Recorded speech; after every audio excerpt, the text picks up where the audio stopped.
They can't see you, but they can hear you. All right. Not that there's anybody there yet. Yeah.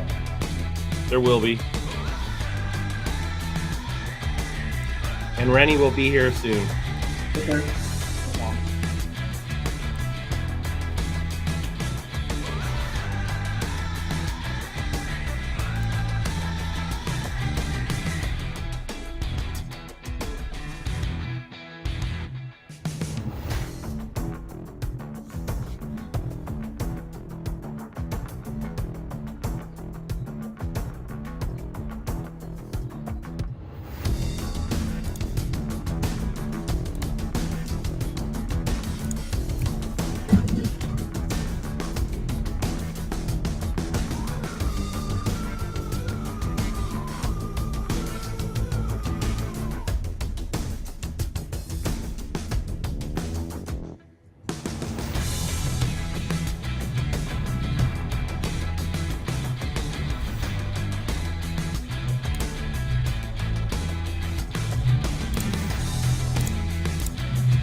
There he is.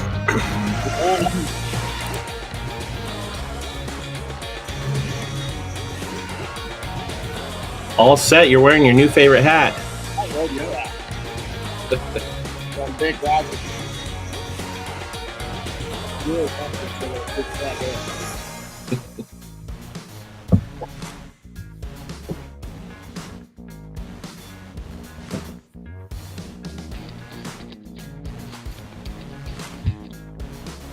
All right.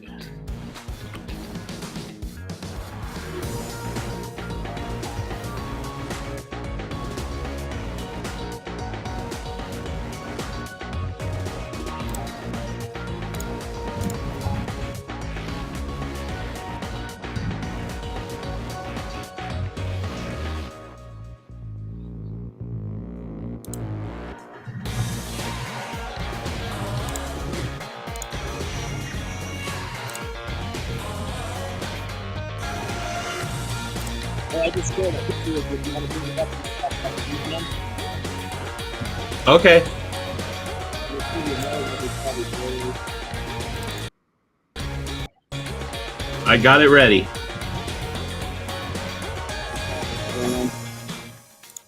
Yeah, this one could be that's pretty cool.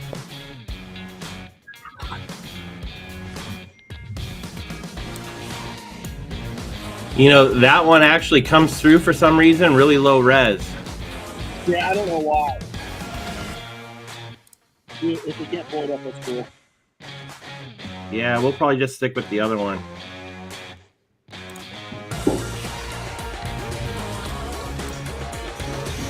All right, well, we got a good handful of people on with us this morning. Yeah. Looking good.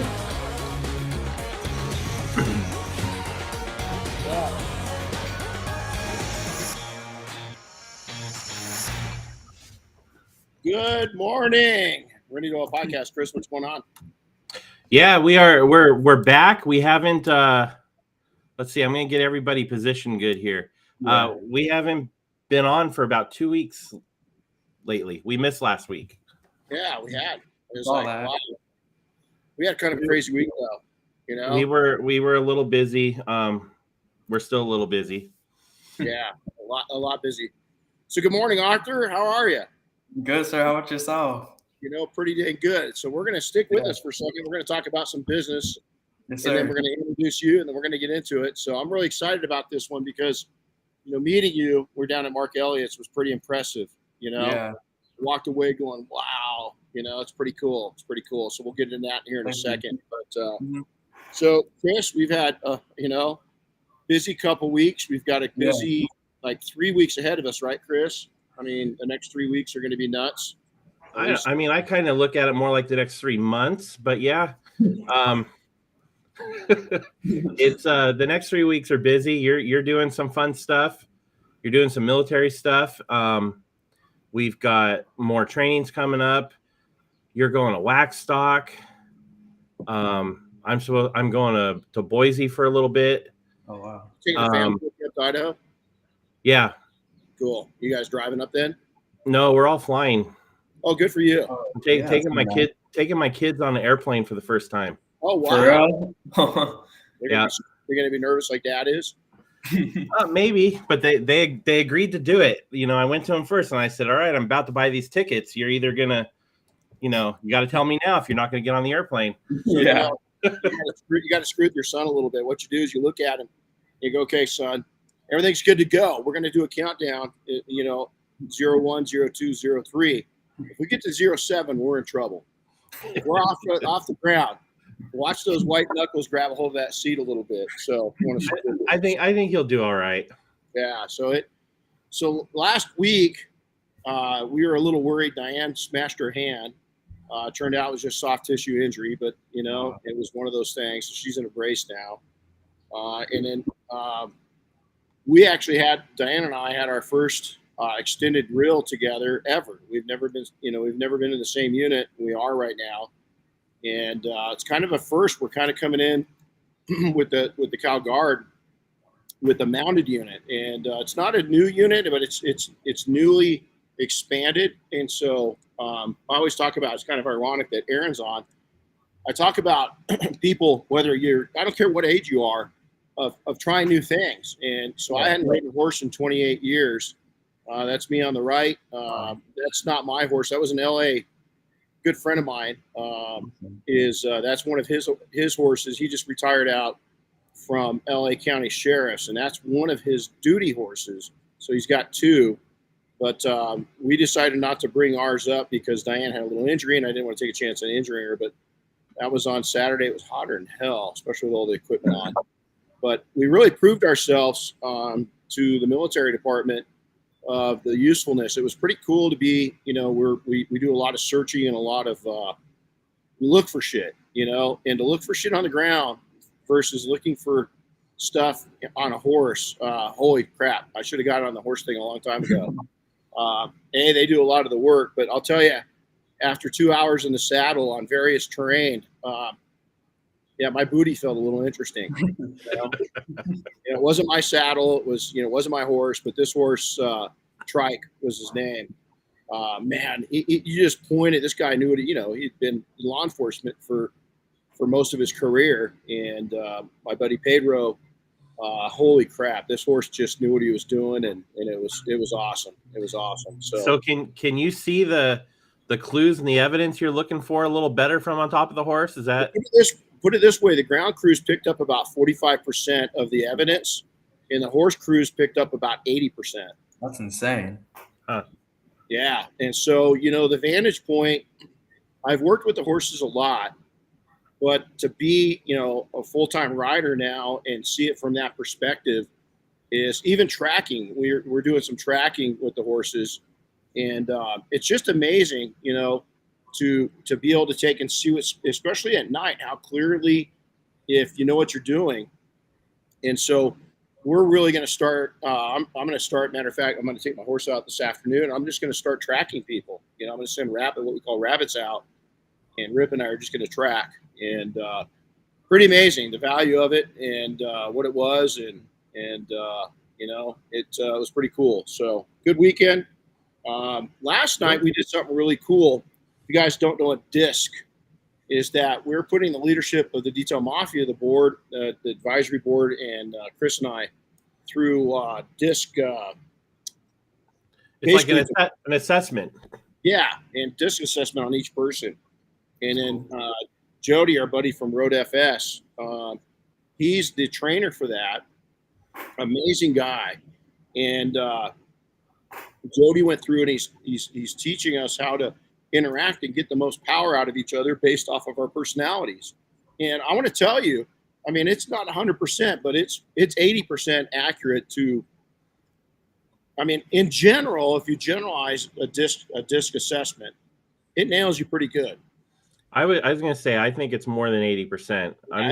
Pretty good. I think those last few percentage are just probably the stuff we really don't want to admit it's more accurate than it's not. I'd agree. Or the things that you want to change, not really change, but the things that you want to learn how to adjust to, So if you haven't done a DISC assessment, highly recommend it. I've done it back in the day, but it wasn't, I don't know, this is a lot more clarity, and using it towards business and a big group like ours on how to manage people. So I don't care if you've got one, even for yourself, because what it will do is teach you how to deal with different personalities, so it was pretty cool. Yeah, but it was interesting, we measured us.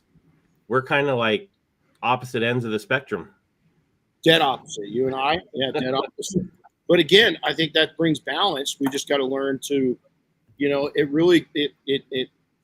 I walked away going, okay, this is how Chris, this is what makes him tick, and this is what drives him nuts, and this is what concerns him, and this is what motivates him.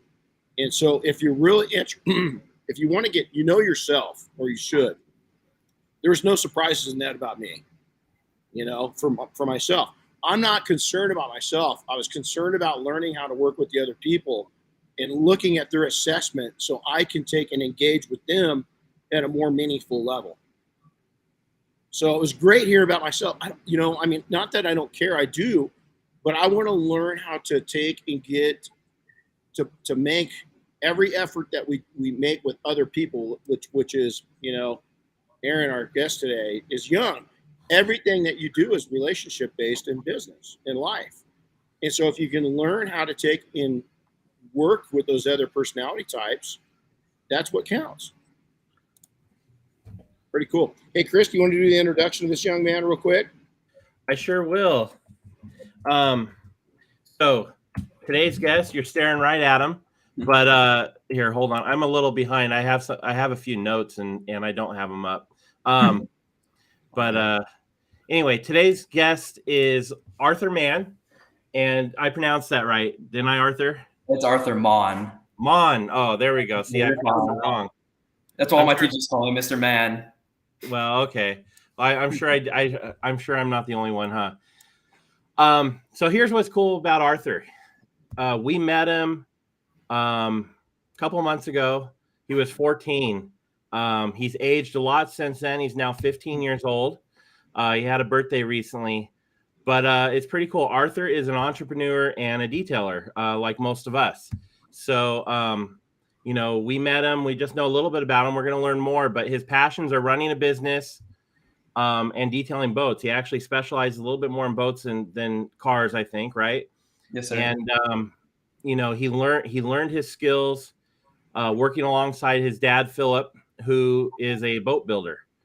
And his company name is A&M Detailing out there in the Jacksonville, Florida area. And like Renny said, he's proof that your age doesn't define who you are in business, that you are the one who defines who you are. So it's going to be pretty cool to get to know Arthur right now and get a perspective from one of the youngest faces in the industry. This is such an honor, and I'm gonna take and jump into something. When we met Arthur, because Chris is down there with us, right? Mm-hmm. Yes, sir. I think it was Mark Elliott came up and he said, "Hey, I got to introduce you to somebody." And Arthur, we talked, and I got my start on my bicycle, so I know you did a video, with your bike. and it's a replica of my bike. Unfortunately, the real bike got stolen when I was, as a matter of fact, I was your age when it got stolen. But I got my start on a bike, and rolling around and doing it. And so, just listening to this young man and talking with him is that immediately I could see a lot in him, and a lot that he's the future of entrepreneurship, not just detailing. Because honestly, I think he's going to take it such amazing different directions that it's going to be a fun show to watch, as this young man matures. But he's pretty mature already. I mean, it's hard to believe when I was standing across from him that I was sitting there looking at a 14-year-old, teenager, because he conducts himself in such a way. So I want to get into that because, first off, happy birthday. When was your birthday? March 31st. Oh, cool. So not too Yes, long sir. ago. There you Yes, go. sir. Happy birthday. That's pretty Thank cool. you, sir. Okay, Yes, so sir. I got to ask you before we even jump in. Yeah. So 16th birthday's around the corner. Rowdy car, the car that you think you're gonna really want, and then if you could go out and just buy a car, at 16, what would those cars be? So what I really want for my first car that actually fits the price range that I'm looking for is probably a Ford F-150, just a truck.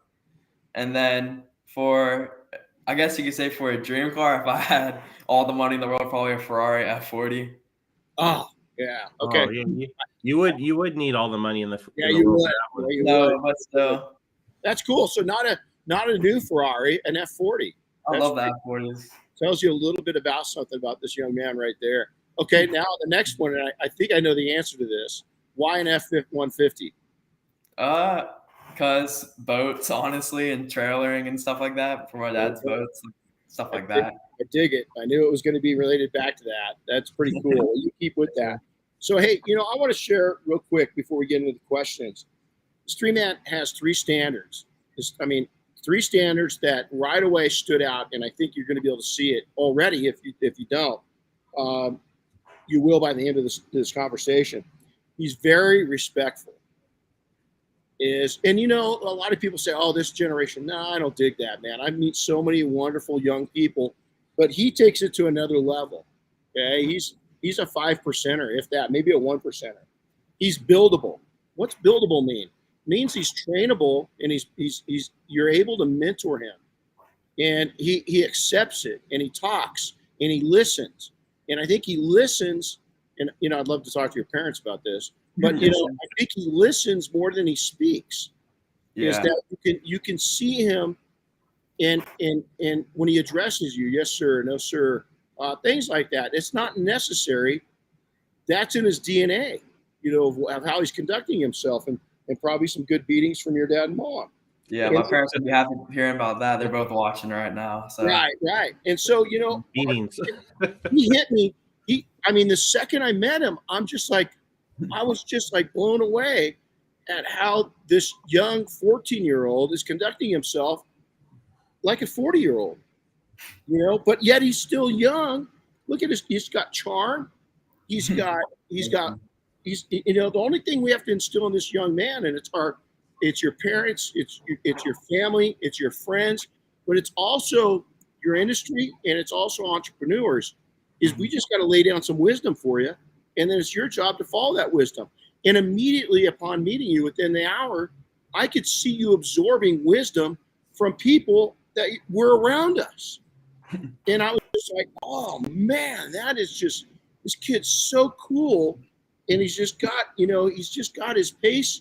He's got his pace in order, man. He's doing it. He's making this happen.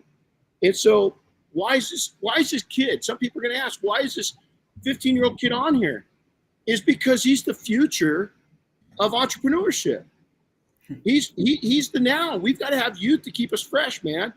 And this young man's making it happen. And so now that I've swelled your head, and sorry, mom and dad, I don't know if he's going to get out that door, but you know what? It is. I was so proud of you, and I'm sure your parents are too, that you are such a breath of fresh air, in your generation. And I think it's every generation. I'm not buying in. You're that age. Do you think your generation's that bad, or do you see some friends that have got it together? There's bad in everywhere, honestly. See, that's unfair to say that one generation's worse than the other. There's the whisk. See it? I mean, look at them already. So hey, so I related to this because I started at such a young age too, and I started towing it around on a bicycle. And so, there's a lot of me that looks at you and just goes, "Hey, don't do what I did. Don't follow the exact path. Take the easier path." And I know something that you said to me is that resonated was your parents seemed really important to you. Is that when I was talking to you, is that you could feel it coming out of you, that they were important to you. So let's talk about that a little bit and just what's really been a role model for you. Probably just seeing my dad like starting front runner. It was like back in 2018, like put me in the shop, getting me to work. Like without him, honestly, I'd probably be in bed right now, like watching like YouTube or something. Like he really got me up on my feet to start working. Like put me up like with the buffer in my hand when I was like 10 or 11. We're transforming the shop and just all of that. So he's like a big inspiration. And my mom also, like she's a stay-at-home mom, but she's still a big part of this family, and she really holds us together. And she's a big part of my heart. Well, that's the hardest job of all. I don't care what. Yes, So watching your parents, your mom. What an honor too, to have for your mom and dad. There's a big price they pay. And again, I always felt talking to you for that short time that you kind of knew that, that you knew that you had something, and the people around you. So you told me, when did you officially start your business? I got like, it's kind of complicated, I guess. So in like 8th grade, at the end of the year, we had a couple of my dad's boats in the neighborhood, and I'm like, I want to clean them. Like, I just want to like make sure they get cleaned up. I don't want them getting like bad like some other boats that sit outside like all day for like a year. And so I was just texting them on Facebook and like, can I clean your boat? Like, my dad built your boat. I'm just trying to like do something. And I was cleaning them. I was going to clean them like for free just to help out. And they started paying me. I'm like, oh, this is actually pretty fun. I kind of like it. And then my brother Malachi, that owns a business with me, 9th grade year, we decided to like, we got good at it. We were like seeing a lot of potential in just cleaning my dad's boats. And we're like, why don't we just make it a business and just get this thing rolling? God, how cool is that? And so how, okay, so I got to ask you a question. You got to kind of play this careful because Dad's on the line. How cool is your dad's boats? Are they pretty cool? The best. Are they really? Yes, sir. And so you guys, 9th grade, you start rolling out and you decide, okay, so similar story, and I'm going to relate this back, is that I got into it, not with cars too. I got into it with airplanes. Mm-hmm. And it was the same way. I just wanted to be around airplanes. So I was like, man, I'll come out and I'll clean these airplanes for free. I don't, So exactly. It teach me to fly, right, in exchange for it. And then they're like, hey, man, you're doing such a good job. You can't do this for free. And so I remember the first time. Now, this is a long time ago. This is like, if you know your history, like the Wright brothers, this is going back. Yeah. It's $20. I remember getting my first $20 bill. That was a big deal how I grew up, where I grew up, And then I remember seeing my first $100 bill I ever saw in my life was one I earned. That's awesome. And wasn't it a sense of, do you get pride out of doing this when you take a boat and you kind of turn it around when it's a little dirty and you turn it around? What's it you feel like when you turn around and you look at it when you're done? It honestly kind of warms my heart up because like you can make that boat look brand new again and get it to like back to the owner. And like when their wife and kids hop on the boat, like they get to look at the boat and say, like, Dad, this boat's like insanely nice. They can go out, have a good time at the sandbar without having to worry about like the boat not looking good or anything like that. It just kind of makes me happy, honestly. I've only detailed one boat. Mm-hmm. There's a reason for that, because when I turned around and looked at that boat, I was like, thank God that's over. I'm never doing it again. That's a whole different beast, right? And so I think, why detailing though? I mean, you obviously, kids have a lot of different opportunities. Yeah. And, you've been doing it because what year of high school are you finishing up right now? Sophomore year? I'm still a freshman, but I'm on a 3-year program to graduate early. Why is that not shocking? Why does that not surprise me? And so, why stick with detailing? Well, my dad started his business when he was young like me, but he was in landscape, and I worked for him for a little bit. I like landscaping, but it wasn't really like my thing, I guess. Like I wasn't the best at it. I didn't really like it that much. I still worked for him there, but detailing, I'm just pretty good at it, I guess. So when he had a buffer in my hand, I said, like, can I work with Ishmael, which is one of our finishing guys at the shop, which he buffs like whole sides, where the engines go and everything like that. And I was working with him. I learned a lot. I'm like, dang, if I can make a boat look like that to that, like, why don't I just do it? I like it a lot. It's fun to me. So why not just make some money off of it and do something I actually like to do? That's cool. So your customers, let's talk about people that, you're probably getting to the point now that where you don't know every single customer you're detailing with. Mm-hmm. What's the reactions when they see your age? What's some of the reports you hear? So most of them, when I'm texting them on like Facebook or whatever, when I go to meet them in person, they're like, I thought you were like in your 20s or something. I wasn't expecting a 15-year-old to pull up to my house with a bike and trailer. I'm like, yeah, but I can make it look like, I can make your boat or car look amazing. So I'm just like, give me a chance. Like, I'll show you, I'll prove you. And I do it, and I get them on a schedule like every 2 weeks or something. And they're just like fabric. Like, they're like, oh my gosh, I couldn't think a 15-year-old could do this after school, honestly. How cool is that, man? That just warms my heart to hear that. And then you made a video that shows your bike. That again, that really won me over. So you mentioned it right now. So what's the reaction when people come out and they see you, triking around on a bike? What's some of the things you hear? Some people are like, why don't you have a car? I'm like, I'm only 15, man. I can't have a car. So that's one of them. And other people think it's absolutely awesome how I come right after school, get off of school at 2, get at the house at like 2:15, hop on the bike, roll up to the house, get there around 2:30, 2:45. Then they're like, this is insane. Like, I was like, you got here quick. And I make sure like the trailer is really organized. Me and Malachi, we make sure it's like all the weights distributed evenly and all that, because we don't want to roll the trailer rolling down the road. But a lot of people think it's actually really cool, which I wasn't expecting. How old is Malachi? He's 17. Oh, right on. Cool. So who and what influences you? So let's talk about the people that influence you. And naturally, we heard about your parents. Mm-hmm. And then what influences you? I mean, are you doing this because you just love it? Are you enjoying the money? Tell me kind of what's going on. I'm doing it mostly because I actually like it. Like, a lot of kids right now want to chase like the bread, chase the money, and go do that. But I don't think that satisfies you at the end of the day. Like, I wouldn't want to wake up in the morning and say, dang, I hate what I'm doing, but I'm getting paid good. I'd rather get paid dirt money for something I love, honestly. Well, you've got a couple of the biggest traits, right, that lead to success. The first one is a passion for it. And then, the other is like a dedication and drive for it. Mm-hmm. So, I mean, that's cool, right? The other stuff, the education and the training, the hours of practice and experience, that's all going to come right after that. But the passion and the dedication is what's key. So, Arthur, you hit on something. We're going through this disc analysis, right? Where we're really you're looking deep at you. It asks a bunch of questions, and it kind of nails your personality and your traits. And I've been going back and looking at my own career, and I remember you just hit on a nerve. I remember, I left detailing, right, on to bigger and better things. Is going to be a multimillionaire, and that process slowed down. I made some money when I was, still a teenager, and sold my first company, and then I realized it's going to be a little harder to achieve that millionaire status. Than what I thought. But what I did is I started going into different things, and I liked what I was doing, but I didn't love what I was doing. Yeah. And when I got back into detailing, I remember for a short while feeling I'd step back.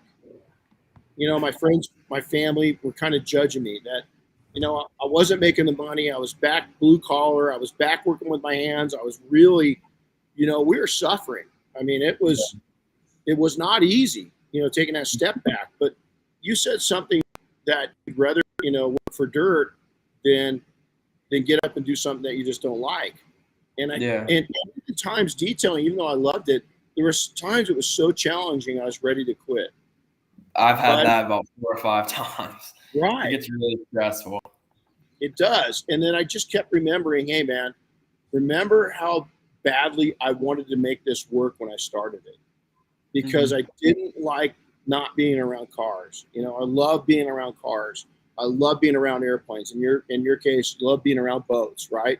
I just loved it.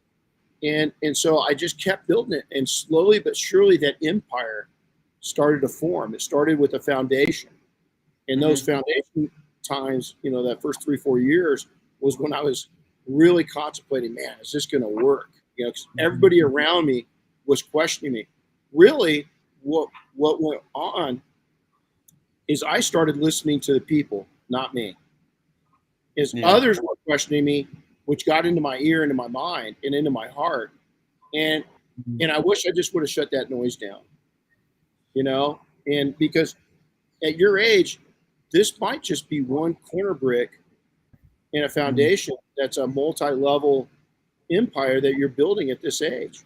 You know, you don't know where this is going to go. And it's so cool to do it. So since you started, let's go back. So influences. Let's talk about what really motivates person-wise. Is you mentioned your parents is Malachi. Does your brother, your older brother? I mean, do you guys talk business? Do you guys talk shop together? Can you repeat that? My computer lagged out. Malachi and you. Do you guys dream together? Do you guys it's so?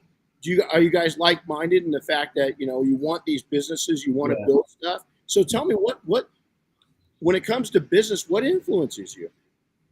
Probably just what influenced me is probably just like honestly just like it, and also being with my brother, just like cleaning cars. It's honestly fun. Like also, it's just fun hanging out with them. We have fun doing it. We're making memories together that we'll never forget. Like I'm excited to one day tell my family like, hey yo, me and Malachi are running around on a bike in a trailer making money to help y'all and all this other stuff. Like we're just making memories and I'm having fun. I'm loving life. So what a great outlook, man. A lot of people don't look at even people, you know, my age, they just don't look at the memory factor, you know, and what it's going to, you know, all of us got an expiration date, you know, in this world. None of us going to live forever. And building those memories, that's wisdom beyond your years, young man. You know, big time wisdom. Since you started, what's one of the? So you said there's been times you wanted to quit. What's some of the lessons that you've learned? You know, is obviously you didn't quit. You wanted to a couple times, right? But you kept going. You kept going. So what's some lessons that you've learned that you could share with other people? Honestly, also you really got to love what you're doing. That's like a big thing for me. And also you got to step out your comfort zone, man. Like you can't just sit in that little like comfy little like ball, I guess you want to say, and just sit there and expect everything to work your way. Like you just got to hop out that comfort zone and like do things you're not going to be like happy with, but at the end you'll be happy. But you just got to hop out that comfort zone. And also just, I guess, just having the drive. Just a lot of drive in there. So I would agree. I said, you know, you just hit it, because, you know, the thing that you've got going for you is passion. Because if you don't like what you're doing, when those hard days come up that you want to quit, you're going to quit.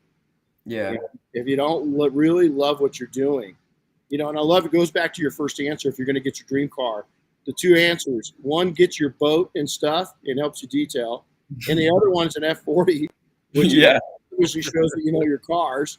So the passion's there, right? So when you look at the future and you Malachi are out working and it's just Arthur, it's just Malachi, and you're kind of working on a boat.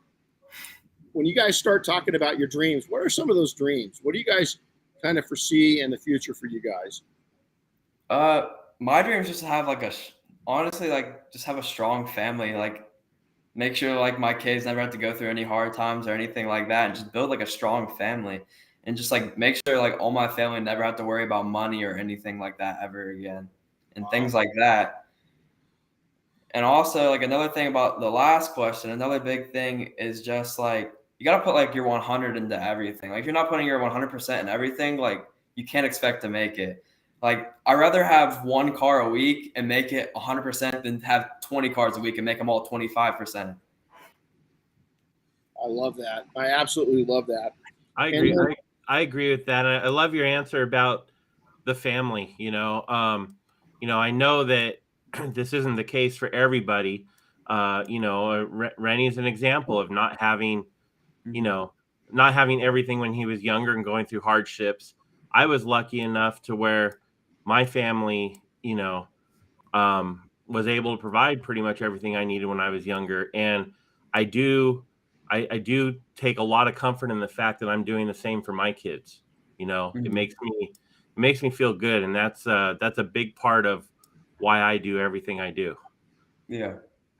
No, and it's not the case. I think that, if when you're young like you and you can grow up in a stable environment, a lot of times the stability will be passed along.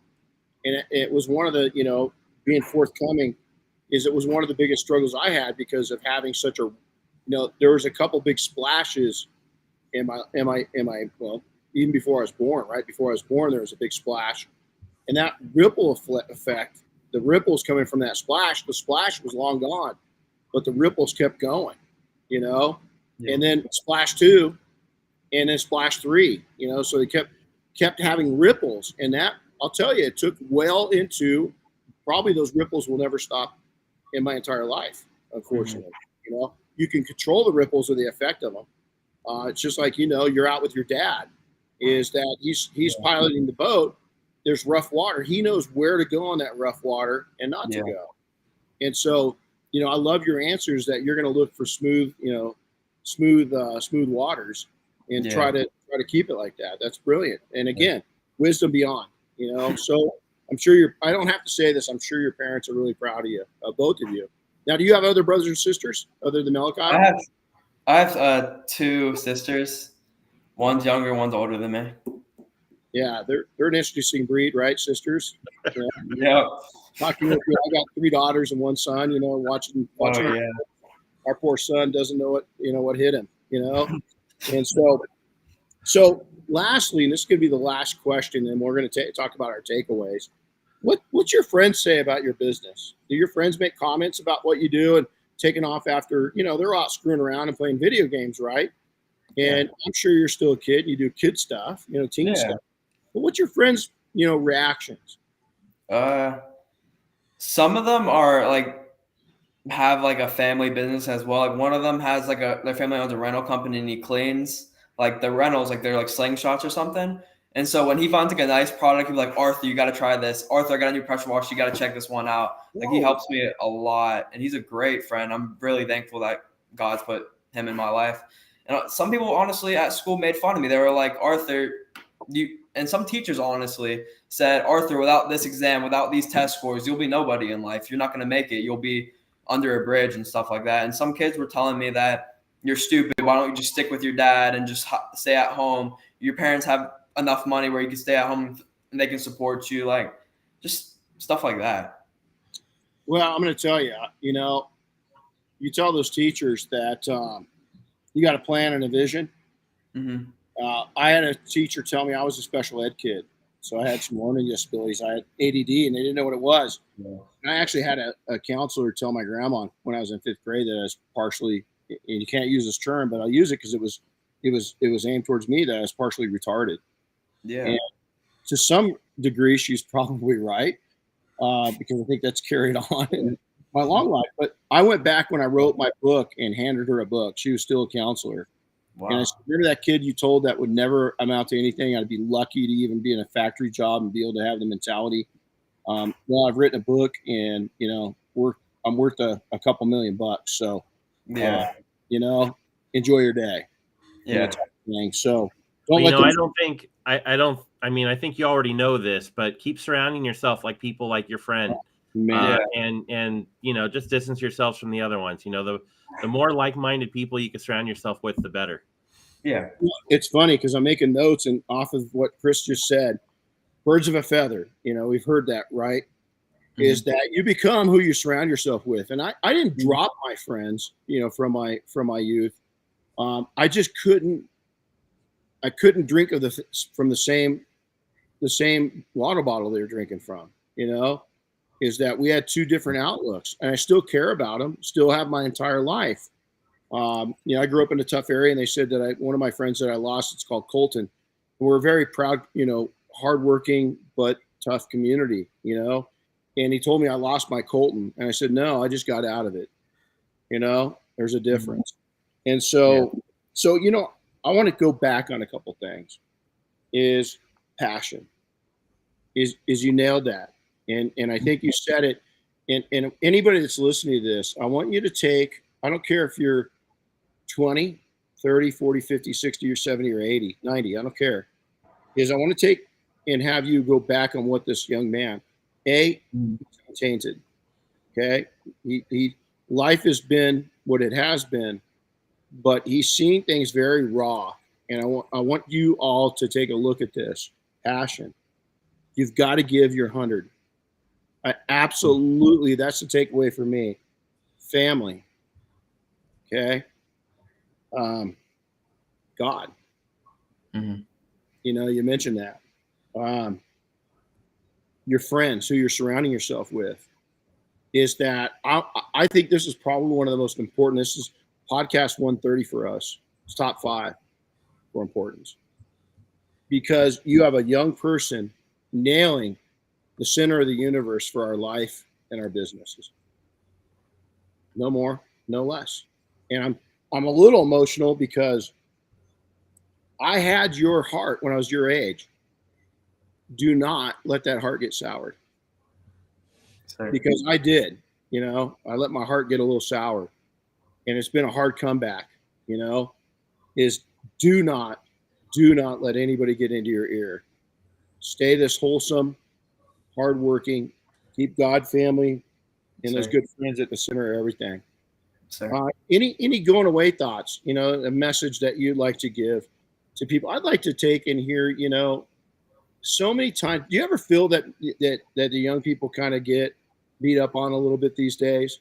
Yes, sir. Especially in like a business standpoint. Like a lot of people tell me, "You're 15. Why are you charging this much money for a boat detail?" and things like that. It doesn't really matter about your age. It matters about your experience and where your mind is most of the time. But most people, I guess, I've had to cancel several jobs because people of my age. And I'm honestly just like, all right, go hire the other guy, honestly, who's only had 1 year of experience and just older than me. That's it. That's all he has on me. Okay. There's a lot of people that have been doing this for 30 years that are doing it like a rookie. And there's a lot of rookies like you that are doing it better than the people who've been doing it 30 years. So I couldn't agree more. So, hey, do you on your business, do you have any social media that people can follow you on?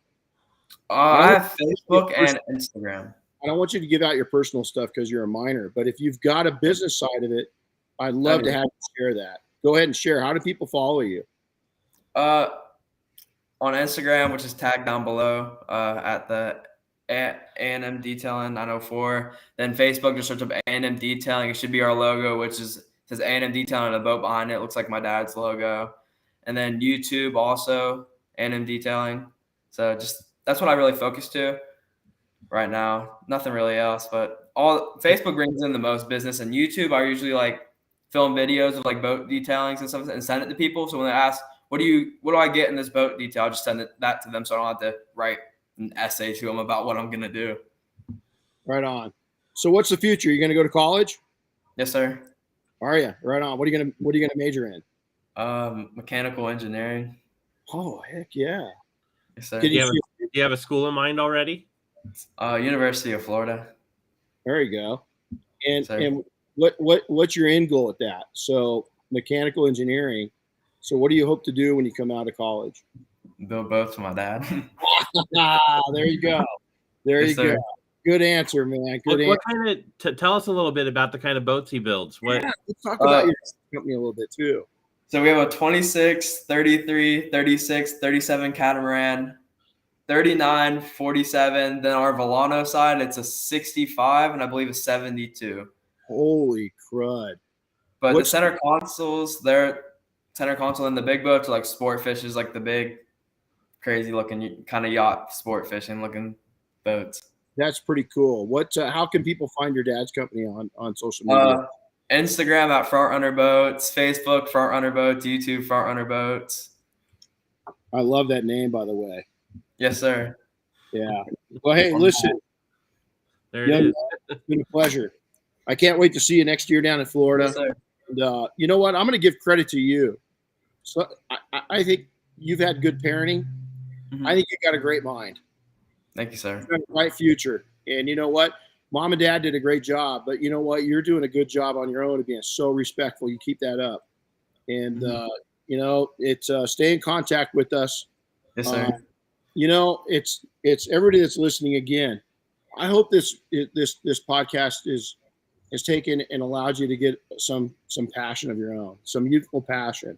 As Arthur just offered up some very youthful wisdom. And sometimes it's really good for us, especially as we age, to get some infusion from youth. Don't look at youth as a takeaway. Look at youth as instilling something new, some fresh air into old lungs. And I really appreciate you. I appreciate you for the moment we met. Stay in contact with us, and well, I can't wait to watch the ride. You keep us going, man. When you do something cool, so we know what you're doing. And I want to see that 50 when you get it. Okay, so it better be. And you know what? I'm going to say this in advance. I want to see the F40 when you get it too, because I have a feeling. Yes, sir. Garage. Yes, sir. I bet you $1 million it'll be red. Yeah, I'll bet you $2 million it will be. Hey, it's the Renny Doyle Podcast. Make sure that you take and make a comment, share. We love to hear your comments, especially on this topic. You know, let us know how he kind of brought some fresh air into your lungs. No matter if you're his age or if you're 50 years older. In my case, let us know what you're thinking and how he affected you, because I'd love to share that with him also if you get it. So make sure to share, like, and make suggestions of what you want to hear next. And Arthur, you take care of yourself. Go get busy. Go make some money. Yes, sir. I will. Hey, and also I'm coming for a PNS sponsorship. Yes, sir. There you go. Next. There you go. Look at that. Look at that. All right, guys. Hey, you take care, Arthur. Thanks a lot, everybody. Yes, sir. No problem. Take care. Have a good one, everybody. Bye-bye.